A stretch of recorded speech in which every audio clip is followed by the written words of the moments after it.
The weather, on top story on Local 4 News at 4. Take a look at some time-lapse video recorded. Those clouds been whipping through the area all day. We saw this as well in downtown Rock Island. Yeah, that's an orange road closed sign. It went for a ride in the wind and damaged the front bumper of that car there. And this might just be the start of it. Local 4's Carla Sosa joins us live in Moline tonight. Carla, how do things look where you are?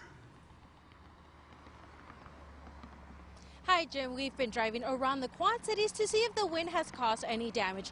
Earlier today, we did see a tree had fallen down. This was near 41st Street and 38th Avenue in Moline. Police arrived to the scene to help with traffic since the tree was blocking one lane. Right after, a tree service had arrived to clear the branches. Traffic was back to normal within 30 minutes. Stay with us as we continue coverage on the windstorm. Live in Moline, Carla Sosa, Local 4 News. Carla, thank you. We'll be watching what happens throughout the night. Thank you. Now, here's what the Mid-American power outage map looks like right now. Not too bad for it as we are monitoring it for you. It's probably a good idea to make sure you charge your mobile devices now and keep them charged in case you do lose power tonight. We do possibly expect that map to change throughout the hours. We also provide that information for you in the Our Quad Cities app. Your charged device will let you stay up to date on all the changing weather conditions.